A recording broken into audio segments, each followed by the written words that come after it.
पाकिस्तान एक शांतिदूत या फिर ये बस एक गढ़ी हुई कहानी है। आज हम एक ऐसे ही नैरेटिव की परतें खोलेंगे जो बड़ी धूमधाम से बनाया गया और फिर उतनी ही तेजी से बिखर भी गया।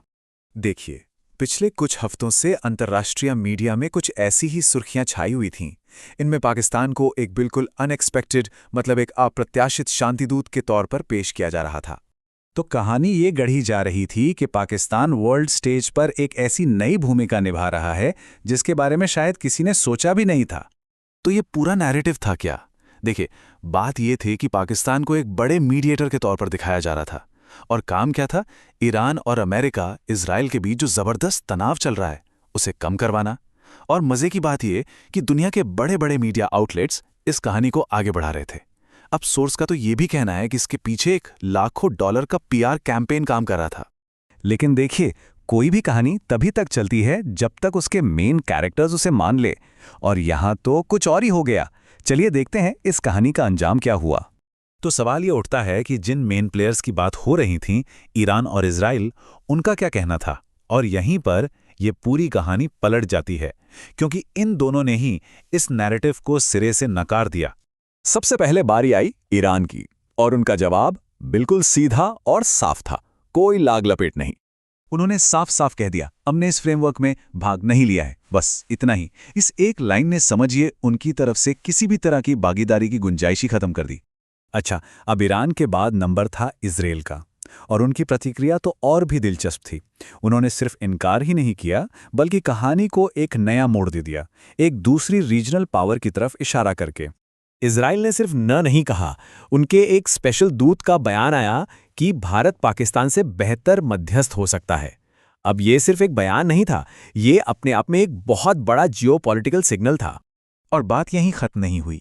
सोर्स के मुताबिक उस इजरायली दूत ने तो एक तरह से मजाक उड़ाते हुए ये तक कह दिया कि ये सब पाकिस्तान की बस रेलेवेंट बने रहने की कोशिश है, मतलब खबरों में बने रहने की। तो अब सवाल उठता है कि ऐसा क्यों हुआ? मतलब इजराइल और ईरान, जो एक दूसरे के दुश्मन हैं, वो दोनों एक ही बात पर कैसे सहमत हो गए? इसके पीछे की असली वजह क्या है? क्या गठबंधन है, क्या इरादे हैं? खासकर इजराइल के इस रुख को देखें तो इसके पीछे की स्ट्रेटेजिक कैलकुलेशन क्या है? सोर्स की माने तो इजराइल का ये जो स्टैंड है, ये कोई अचानक लिया गया फैसला नहीं है। इसके पीछे एक बहुत सोची समझी लॉन्ग टर्म जियोपॉलिटिकल स्ट्रैटेजी है। और वो स्ट्रैटेजी क्या है, वो यहां साफ दिखती है। देखिए, इजराइल भारत को कैसे देखता है, एक बहुत जरूरी पार्टनर, लगभग अमेरिका के बराबर का, और पाकिस्तान को एक लॉन्ग टर्म खतरे की तरह। तो जाहिर है, जब रिश्ते मजबूत करने की बात आएगी तो वो भारत के साथ अपने स्ट्रैटेजिक संबंधों को बचाएंगे, ना कि पाकिस्तान को आगे बढ़ाएंगे। और ये सब एक और बड़ी तस्वीर से जुड़ता है। सोर्स के मुताबिक इजराइल का एक बड़ा लक्ष्य है आत्मनिर्भर बनना। वो अमेरिकी मदद पर अपनी निर्भरता को खत्म करना चाहते हैं, और इसके लिए उन्हें भारत जैसे मजबूत पार्टनर्स की जरूरत है। तो इस पूरे मामले में मीडिया की क्या भूमिका रही? ये जो नैरेटिव बना, इसके पीछे क्या था और अब आगे क्या होगा? सोर्स एक बहुत ही दिलचस्प बात कहता है। वो इसे डिमांड और सप्लाई का मीडिया गेम बताता है। मतलब ये कि इन रिपोर्ट्स का सच्चाई से ज्यादा लेना देना नहीं था, बल्कि ये एक खास तरह की डिमांड को पूरा कर रही थी।